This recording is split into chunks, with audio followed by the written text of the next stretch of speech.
Hi students, இந்த வீடியோவில் நம்ம பார்க்க போகிறது 10ஆம் வகுப்பு கணிதம் சாப்டர் 1 உறவுகளும் சார்புகளும்.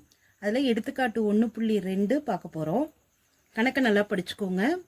a கிராஸ் b 3,2 3,4 5,2 5,4 எனில் a மற்றும் b ஐ காண்க அப்படின்னு கேட்டிருக்காங்க. இப்போ a மற்றும் b ஐ காண்க அப்படின்னும்போது இது a கிராஸ் b கொடுத்துருக்காங்க. a கிராஸ் b கார்ட்டீசியன் பெருக்கல் பண்ணி கொடுத்துருக்காங்க. இது நம்ம வரிசை ஜோடிகள்னு சொல்லுவோம். இதுல இருந்து நம்ம a கணத்தின் உறுப்பு என்னன்னு தனியாகவும் b கணத்தின் உறுப்பு என்னன்னு தனியாகவும் எடுத்து எழுத போறோம். a கணத்தின் உறுப்புகளை பார்க்கலாம்.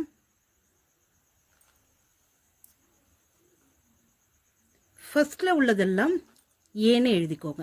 ஏன்னா a தான் ஃபர்ஸ்ட்ல இருக்கு, அதனால ஏன்னு எழுதிக்கோங்க. b செகண்டா இருக்கறனால செகண்டாக உள்ளதெல்லாம் பின்னு எழுதிக்கோங்க. நான் ஏன் ஏபி அப்படின்னு எழுதுறேன்னா, இன்னும் நிறைய ஸ்டூடெண்ட்ஸ் இதில் தான் தப்பு பண்ணுறாங்க. ஏன்னா ஏ கணத்தின் உறுப்புகளை பிஏலையும் பி கணத்தின் உறுப்புகளை ஏலையும் மாற்றி எழுதிடுறாங்க.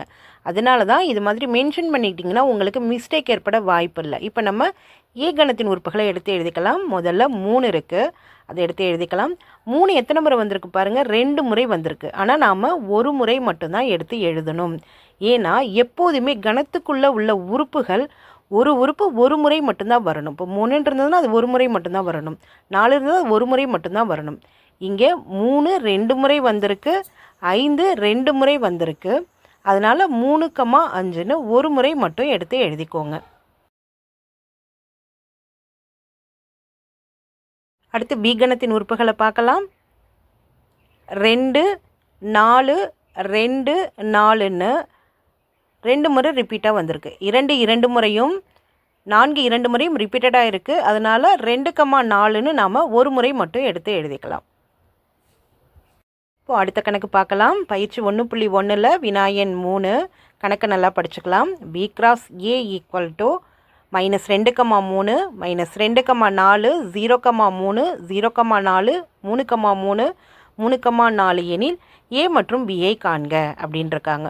இப்போ கணக்குக்கும் இந்த கணக்குக்கும் உள்ள டிஃப்ரென்ஸ் நீங்கள் பார்க்கலாம். இங்கே ஃபஸ்ட்டு b கொடுத்துருக்காங்க, ரெண்டாவதாக தான் a கொடுத்துருக்காங்க. அதனால் முதல்ல உள்ள உறுப்புகளுக்கெல்லாம் நான் என்ன கொடுக்க போகிறேன், பின்னு எழுதிக்கோங்க. அடுத்து ரெண்டாவதாக உள்ள உறுப்புகளுக்கெல்லாம் ஏன்னு எழுதிக்கோங்க. ஏன்னா ரெண்டாவதாக கொடுத்துருக்கிறது a, அதனால் ஏன்னு எழுதிக்கோங்க. முதல் கணக்குக்கும் இரண்டாவது கணக்குக்கும் உள்ள வித்தியாசம் இதுதான். இதனால தான் உறுப்புகள் மாறி எழுதிடுறாங்க. ஏ கணத்தின் உறுப்புகளை எடுத்து எழுதிடலாம். 3 முறை வந்திருக்கு, அதனால் ஒரு முறை எழுதிக்கோங்க. 4 3 முறை வந்திருக்கு, அதனால் ஒரு முறை மட்டும் எழுதிக்கோங்க. இப்போது ஏ கணத்தோட உறுப்பு 3,4 மட்டும்தான். அடுத்து பி கணத்தின் உறுப்பு எடுத்து எழுத போகிறோம். -2 2 முறை வந்திருக்கு, ஒரு முறை எடுத்து எழுதிக்கோங்க.